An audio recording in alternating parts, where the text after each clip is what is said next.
The morning of awards day, I woke up knowing something was wrong.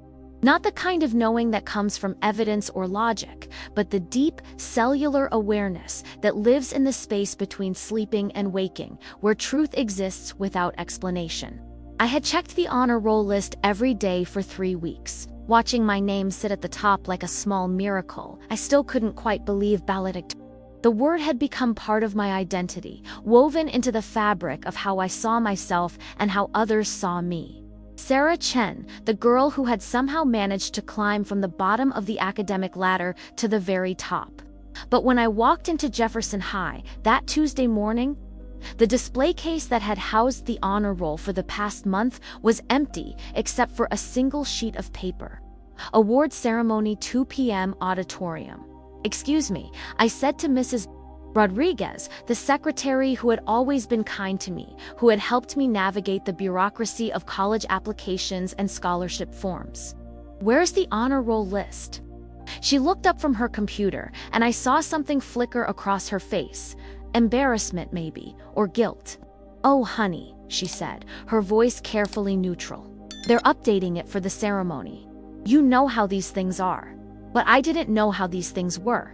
I had never been to an awards ceremony before, had never been the kind of student who expected recognition or celebration. My academic success was recent, hard-won, built on a foundation of late nights and determination that had surprised everyone, including myself. I walked to my locker with a growing sense of unease, the kind that starts in your stomach and spreads outward like ink in water. My best friend Maya was already there, leaning against the metal door with an expression I couldn't read. "Sarah," she said, her voice careful in the way that meant bad news was coming. "Have you talked to anyone today about the ceremony?" "What do you mean?" She pulled out her phone and showed me a screenshot of an email that had been sent to all seniors the night before. The subject line read, "Awards Ceremony Update, Final Rankings." "Dear seniors, please note that there have been some adjustments to the final academic rankings following a comprehensive review of transcripts and grading policies. The updated honor roll will be announced at today's ceremony. Congratulations to all our academic achievers." Principal Matthews, I read the email 3 times, each word settling into my consciousness like stones dropping into still water. Adjustments. Comprehensive review. The language was bureaucratic, sanitized, designed to obscure rather than illuminate. "Maya," I said slowly, "what kind of adjustments?" She bit her lip, a habit she'd had since childhood that meant she was about to tell me something I didn't want to hear. "I heard from Jessica, who heard from her mom, who works in the office, that they found some ... irregularities." "What kind of irregularities?" "I don't know exactly. Something about grade calculations, maybe some classes not being weighted properly." "Sarah, I'm sure it's nothing. I'm sure you're still," but I was already walking away, my feet carrying me toward the guidance office before my brain had fully processed what I was doing. The hallways blurred around me, familiar faces becoming abstract shapes, voices becoming white noise. Mrs. Patterson, my guidance counselor, was on the phone when I knocked on her open door. She looked up, saw me, and I watched her face change in real time, surprise giving way to something that looked like pity. "I'll call you back," she said into the phone, hanging up quickly. "Sarah, please, sit down. Is it true?" I asked, remaining standing about the adjustments. She sighed, the sound heavy with the weight of conversations she'd clearly been having all morning. "Sarah, these things are complicated. Sometimes errors are discovered late in the process, and we have to make corrections to ensure fairness for all students." "What errors?" "Well," she said, shuffling papers on her desk without looking at them, "it appears that some of your community college courses weren't properly weighted in the GPA calculation, and there were questions about the transfer of credits from your previous school." I felt the ground shift beneath me, reality rearranging itself around this new information. "I took those community college courses during summer breaks. I worked 2 jobs to pay for them.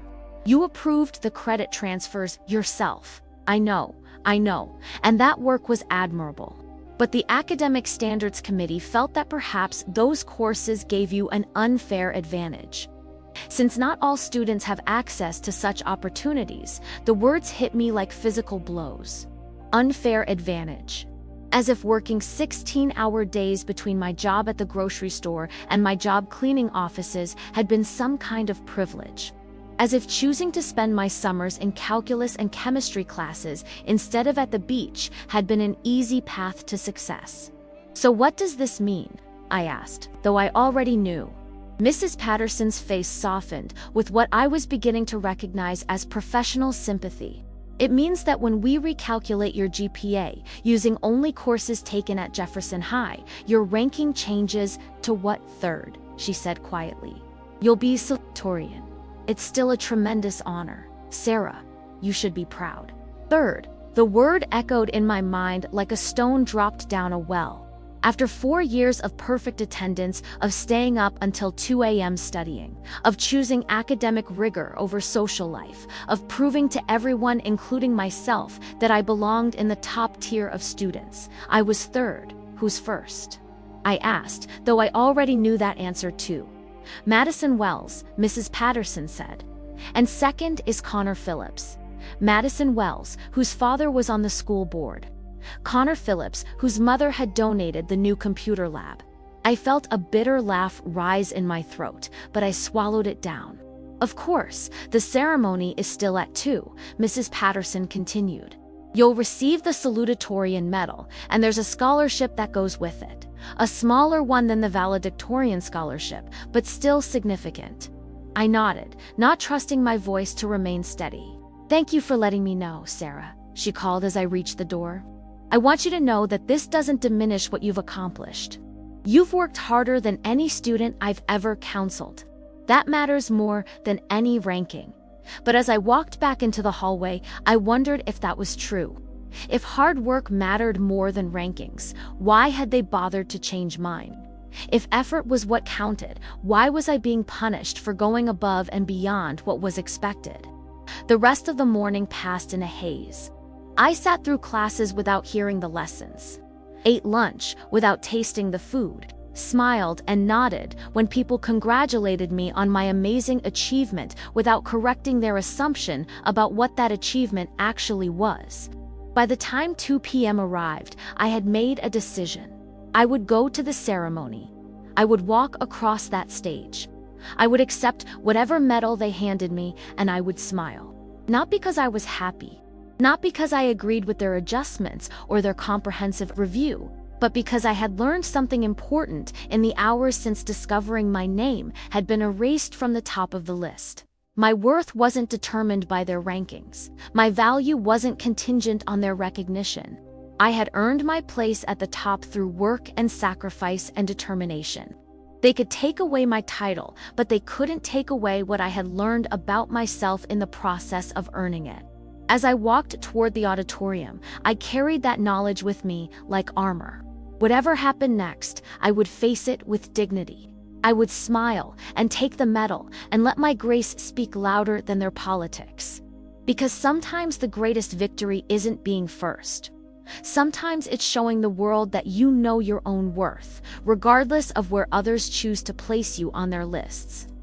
The auditorium buzzed with the nervous energy of families gathering for celebration. Parents clutched cameras and phones, siblings fidgeted in their seats. And graduates sat in the front rows, wearing their caps and gowns like armor against an uncertain future.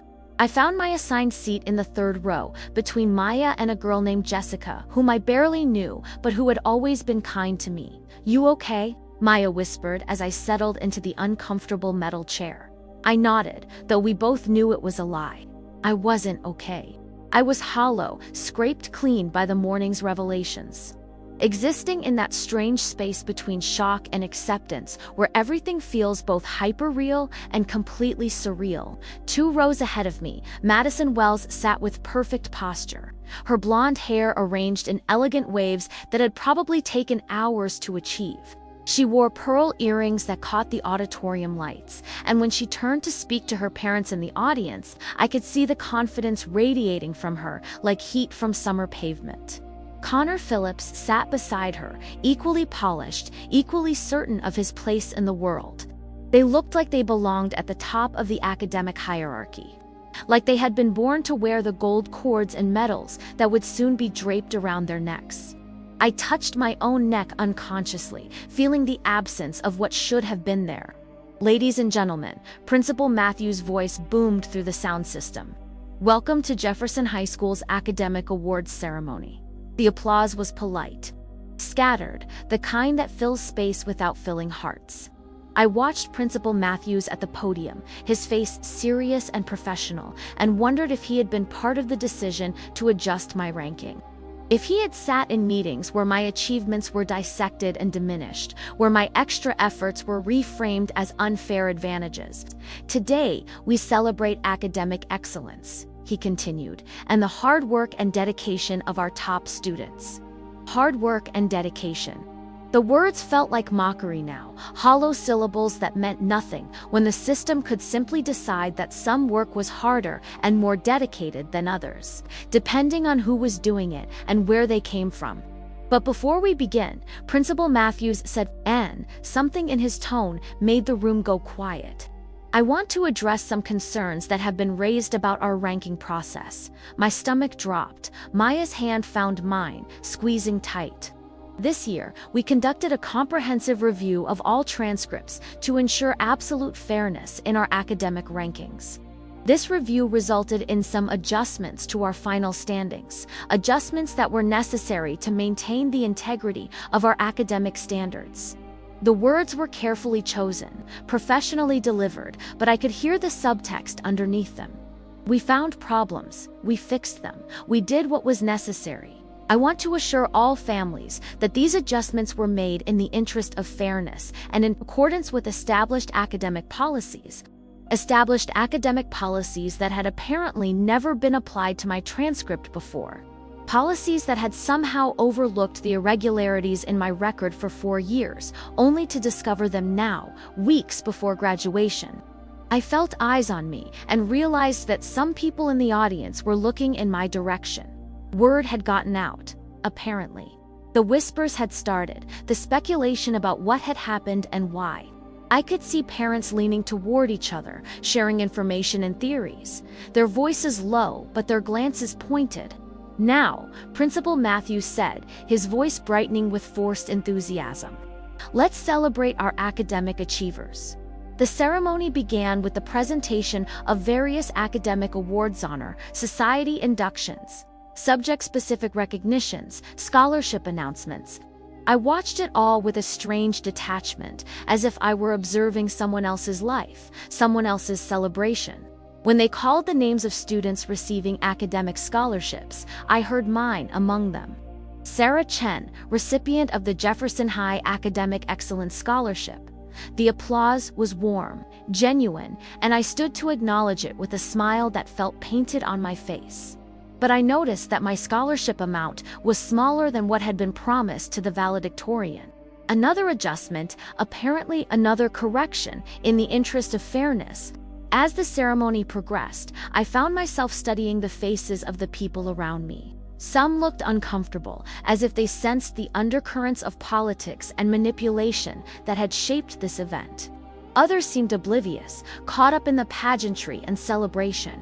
A few looked directly at me with expressions I couldn't quite read: sympathy, maybe, or respect for how I was handling the situation. And now, Principal Matthews announced, "We come to our highest academic honors, the students who have demonstrated exceptional commitment to learning and achievement." My heart began to beat faster, though I tried to keep my breathing steady. This was it, the moment when my demotion would become public, official, permanent. Our salutatorian, graduating third in her class with a GPA of 4.67, is Sarah Chen. Third in her class. The words hung in the air like an accusation.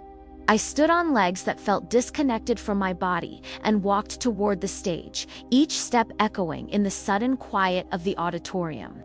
The applause was polite, but confused people had expected me to be valedictorian, and the discrepancy was obvious. Principal Matthews handed me a silver medal, smaller and less ornate than the gold one that would soon hang around Madison's neck. "Congratulations, Sarah," he said, his voice carefully neutral. "You should be very proud." I took the medal and looked out at the audience, at the sea of faces watching this moment unfold.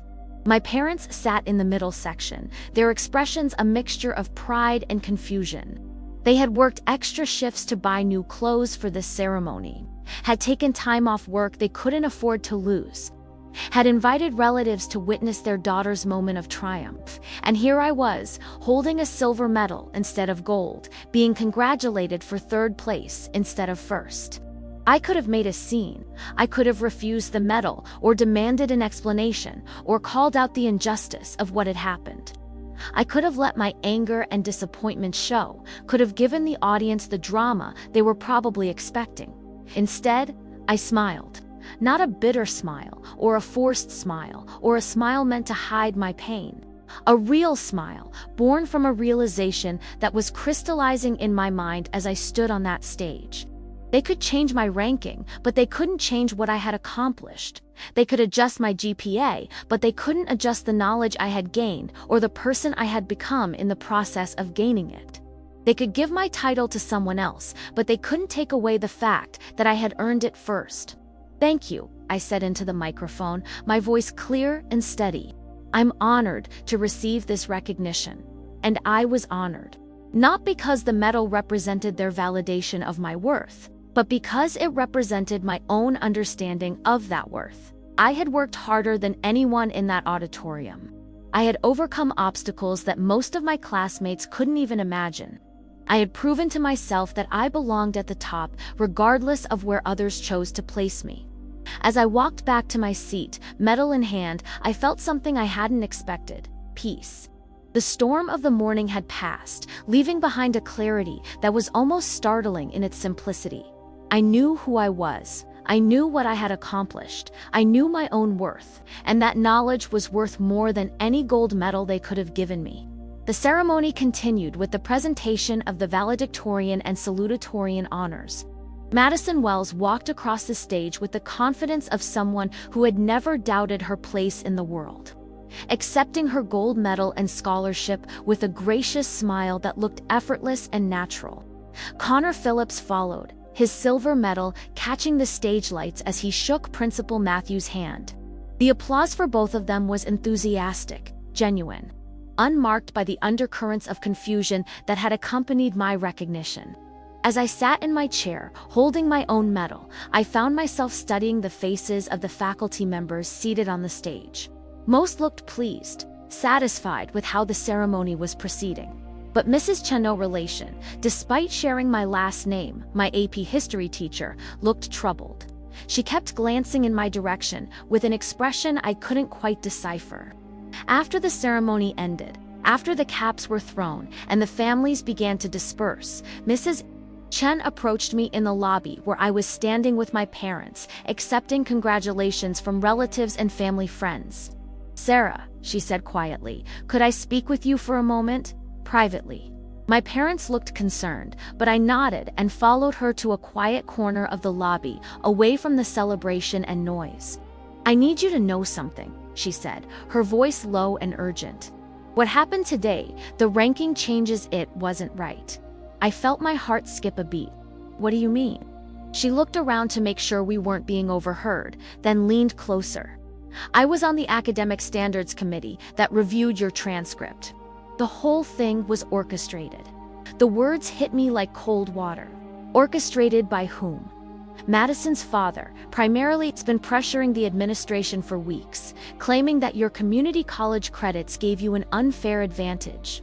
He threatened to take the matter to the district level if changes weren't made. I felt the ground shift beneath me again, but this time it was different. This time it was validation of what I had suspected but hadn't wanted to believe. "But those credits were approved," I said. "I followed all the proper procedures." "I know. We all know. Your transcript was reviewed and approved multiple times over the past 4 years. There were no irregularities, no policy violations.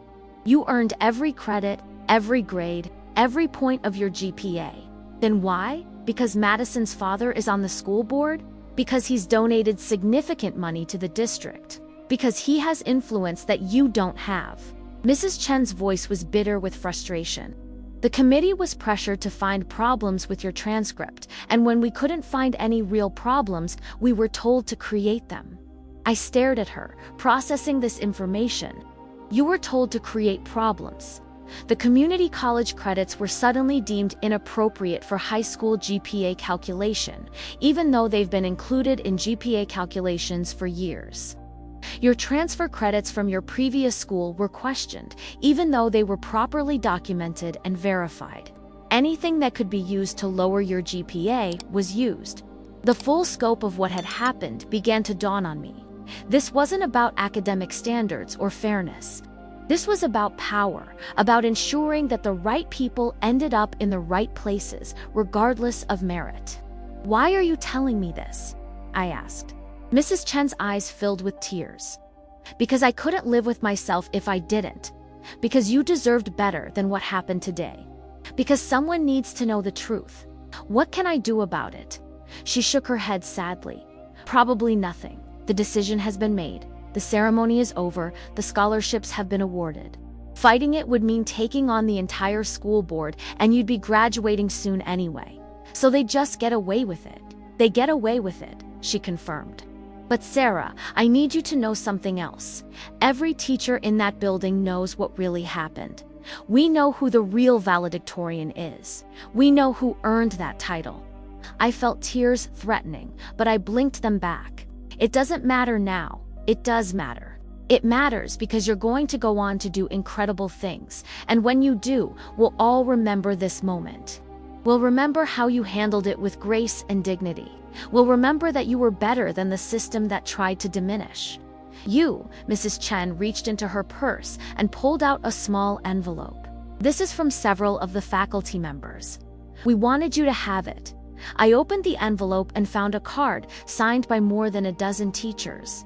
The message was simple: to our real valedictorian. Your worth isn't determined by their rankings. Inside the card was a gift certificate to the campus bookstore at the university I would be attending in the fall, along with a note for the books that will help you change the world. I looked up at Mrs. Chen, overwhelmed by this unexpected kindness. "Thank you," I whispered. "Thank you," she replied, "for showing us what integrity looks like." As she walked away, I stood alone in the corner of the lobby, holding the card and thinking about what she had told me. The confirmation of what I had suspected didn't make me feel vindicated or angry. Instead, it made me feel something unexpected. Grateful. Grateful that I had learned this lesson now, while I was still young enough to recover from it. Grateful that I had discovered my own strength in the face of injustice. Grateful that I had people in my life who recognized truth even when institutions failed to uphold it. I walked back to my parents, who were still surrounded by well-wishers and relatives. They looked up as I approached, their faces bright with pride despite the confusion of the day. "Mia," my mother said, "we are so proud of you. Third in your class, it's incredible." I looked at my parents, at these two people who had sacrificed everything to give me opportunities they had never had, who had worked multiple jobs to support my education, who had never questioned my worth or my achievements. "Actually," I said, "I have something to tell you," and for the first time that day, I told the complete truth. I told them about the ranking changes, about the political pressure, about what Mrs. Chen had revealed. I watched their faces change as they processed this information, saw anger and disappointment, and finally, understanding. "So you were valedictorian," my father said quietly. "I was valedictorian," I confirmed. My mother's eyes filled with tears, but she was smiling. "We knew," she said. "In our hearts, we knew. What matters," my father added, "is that you know. What matters is that you never let anyone make you doubt your worth." As we walked out of the school building together, my family surrounding me with love and support, I realized that Mrs. Chen had been right.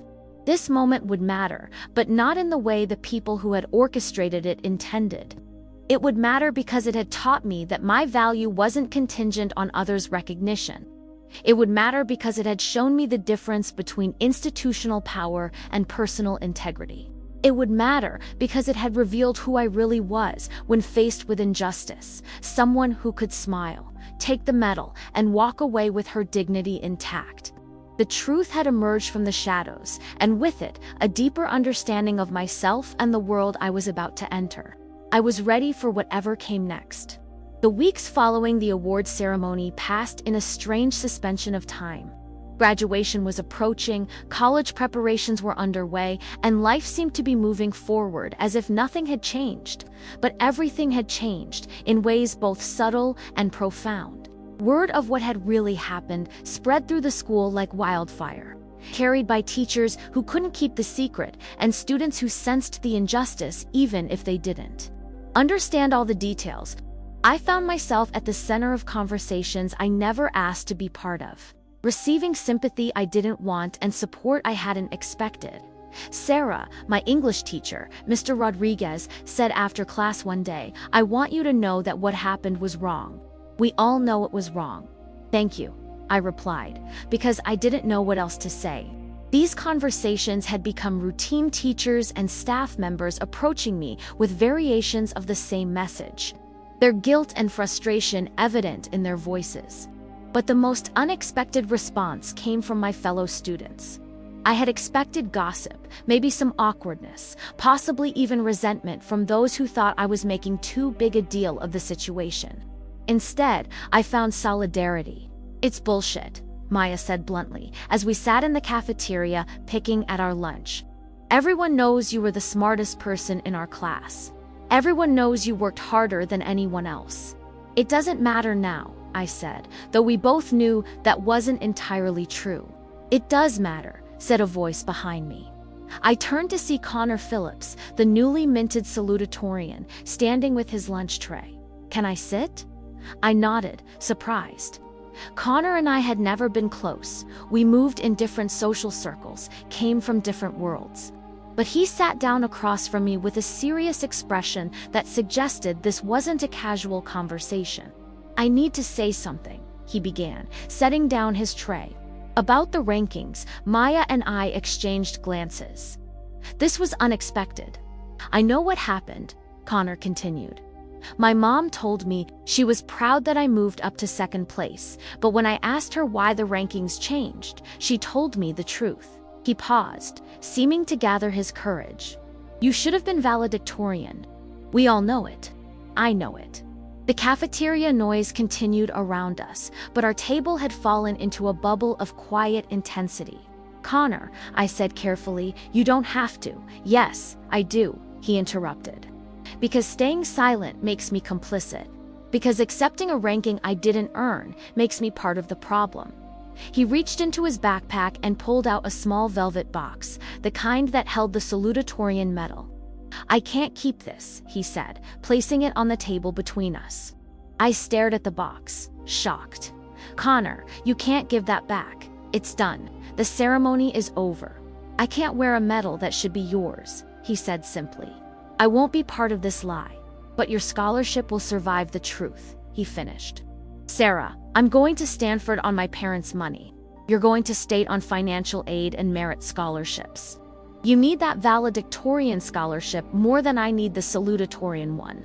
The gesture was so unexpected, so generous, that I felt tears threatening. "Connor, I can't ask you to do this. You're not asking. I'm choosing." Maya was staring at Connor with something approaching awe.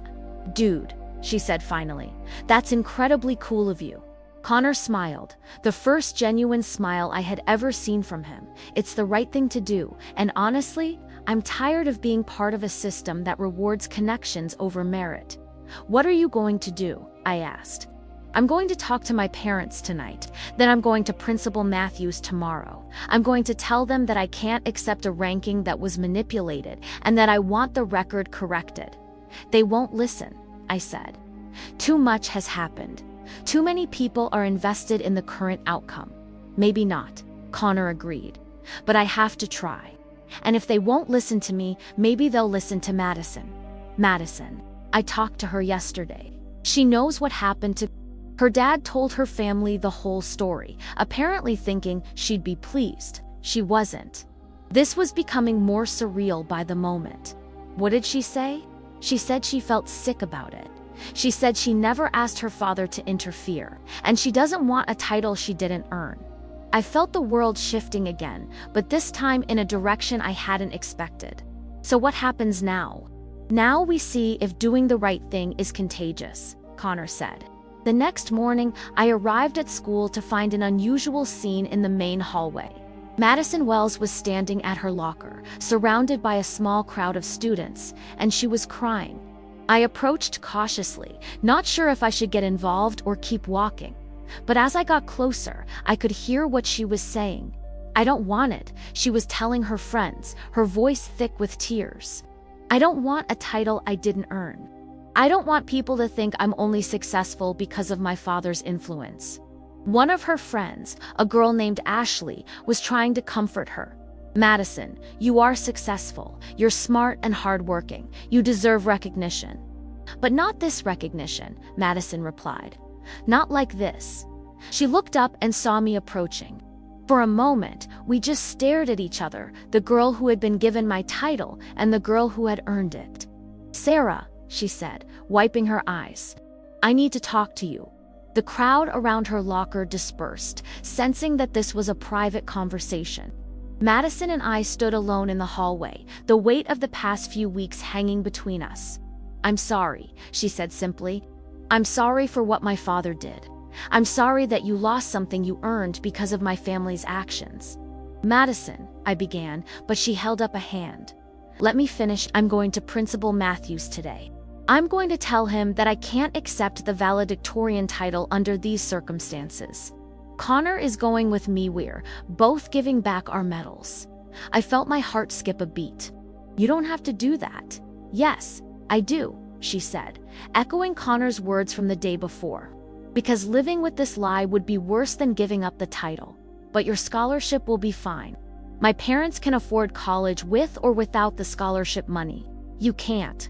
The bell rang, signaling the start of first period, but neither of us moved. "Madison," I said carefully, "are you sure about this? Once you do this, there's no going back."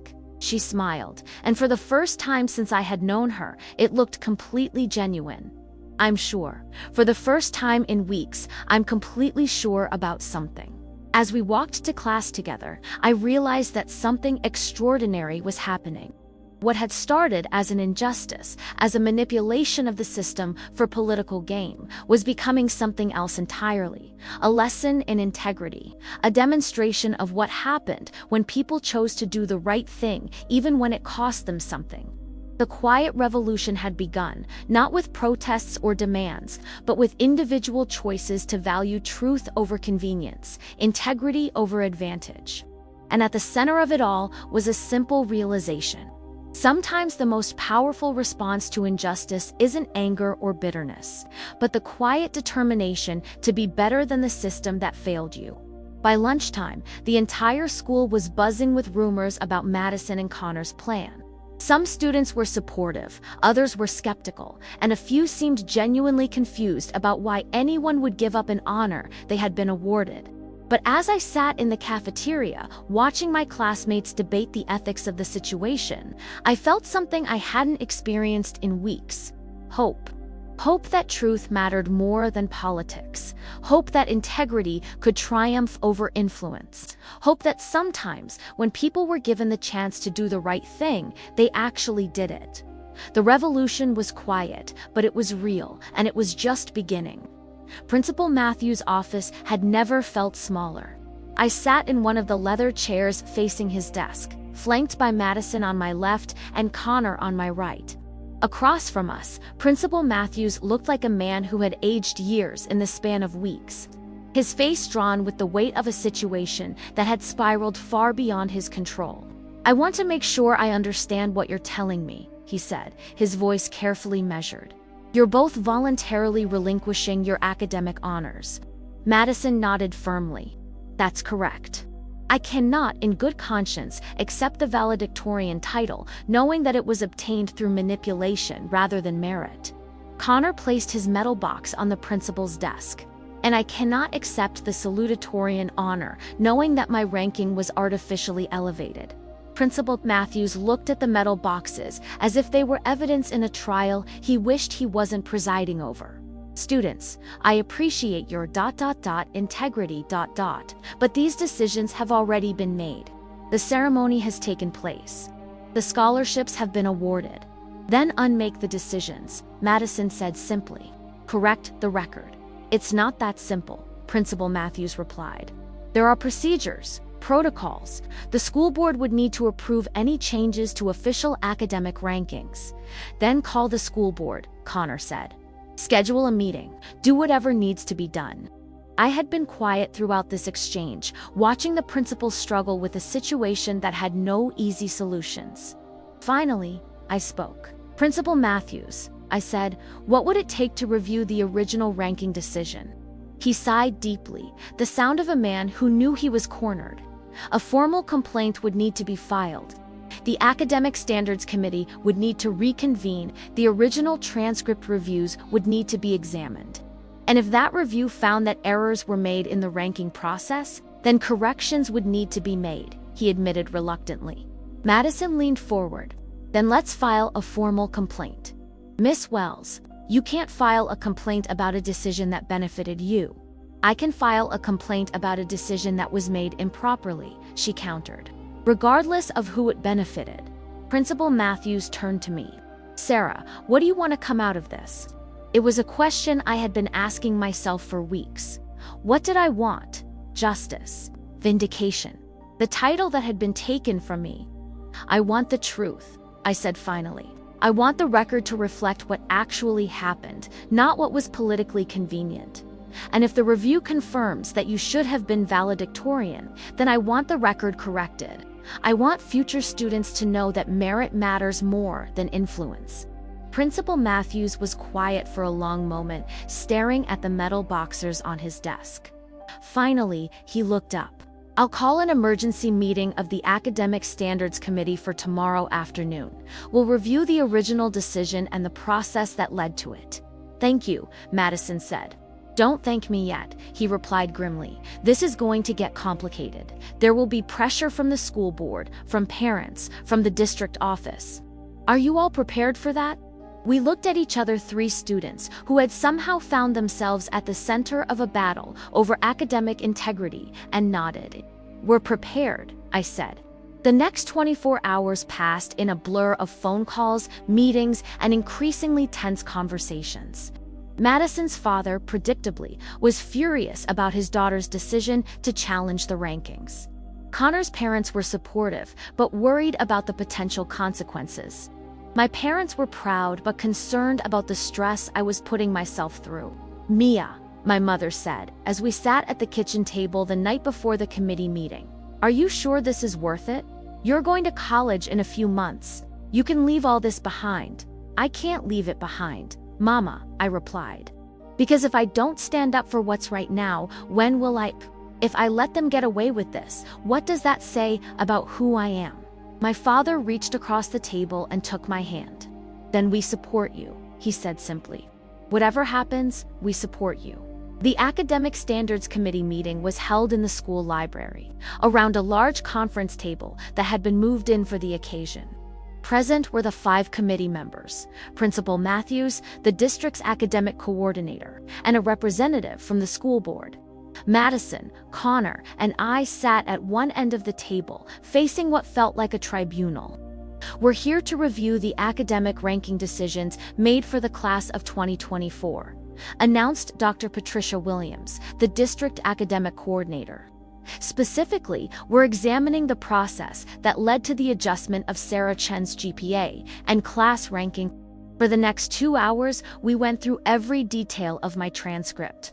Every course, every grade, every credit transfer was examined and re-examined. The community college courses that had been deemed inappropriate were compared to similar courses taken by other students in previous years. The transfer credits that had been questioned were verified against district policies. Slowly, methodically, the truth emerged. It appears, Dr. Williams said finally, that the original GPA calculation was correct. The community college courses were properly weighted according to established district policy. The transfer credits were appropriately documented and verified. One of the committee members, a woman I didn't recognize, spoke up, so the adjustments that were made to Miss Chen's GPA were ... double quotes inappropriate, Dr. Williams finished. Based on the evidence presented, there was no justification for the changes that were made. The room fell silent. I felt my heart pounding, but I kept my expression neutral. What does this mean for the class rankings? Principal Matthews asked. Dr. Williams consulted her notes. Based on the corrected GPA calculations, Sarah Chen should be ranked first in the class, with a GPA of 4.73. Madison Wells would be second, with a GPA of 4.68, and Connor Phillips would be third, with a GPA of 4.65. The words hung in the air like a verdict. After weeks of doubt and confusion, the truth had finally been officially acknowledged. The committee recommends that the class rankings be corrected to reflect these findings. Dr. Williams continued. Miss Chen should be recognized as valedictorian, with the corresponding honors and scholarship benefits. I looked at Madison and Connor, both of whom were smiling, despite having just been officially demoted. The grace they had shown throughout this process had been extraordinary. There's one more thing, Madison said, standing up. I want it on the record that Sarah Chen has handled this situation with more dignity and integrity than anyone could have expected. She never demanded this review. She never filed complaints or made accusations. She simply accepted what happened and moved forward with grace. That's true, Connor added. If anyone deserves recognition for character as well as academic achievement, it's Sarah. Dr. Williams nodded. That will be noted in the record. As the meeting concluded and the committee members filed out, I sat for a moment in the quiet library, processing what had just happened. The title that had been taken from me had been restored. The truth had been acknowledged, justice had been served. But more than that, I had learned something invaluable about myself and about the power of doing the right thing, even when it's difficult. Madison and Connor walked with me out of the library and into the hallway where my parents were waiting. So? My mother asked, her eyes searching my face. I'm valedictorian, I said simply. The smile that spread across her face was worth every moment of doubt and struggle I had endured. We always knew, my father said, pulling me into a hug. We always knew. As we walked out of the school together, I carried with me not just the restoration of my academic honor, but something more valuable. The knowledge that truth, when supported by people of integrity, will eventually prevail. The quiet revolution had succeeded, not through anger or demands, but through the simple insistence that merit should matter more than influence, that truth should triumph over politics, and that sometimes the most powerful response to injustice is the patient determination to see it corrected. 3 weeks later, at our graduation ceremony, I walked across the stage as valedictorian. The applause was thunderous, genuine, unmarked by the confusion and politics that had characterized the awards ceremony. As I accepted my diploma and looked out at the audience, I saw my parents beaming with pride, my teachers nodding with satisfaction, and my classmates celebrating not just my achievement, but the victory of integrity over manipulation. In my valedictorian speech, I spoke about the importance of perseverance, about the value of education, and about the power of standing up for what's right. But mostly, I spoke about gratitude for the people who had supported me, for the lessons I had learned, and for the opportunity to prove that merit still mattered. Sometimes, I concluded, the greatest victory isn't being first. Sometimes it's knowing that you earned your place, regardless of where others choose to put you. And sometimes, if you're very lucky, the truth finds a way to emerge, supported by people who believe that integrity matters more than convenience. As I left the stage, diploma in hand, I carried with me the knowledge that I had not just earned my academic honors, but had learned something far more valuable, the quiet strength that comes from knowing your own worth, and the power that emerges when that knowledge is supported by truth. The medal around my neck was gold, but the lesson I had learned was priceless. In the end, we are measured not by the honors we receive, but by the integrity we maintain while receiving them.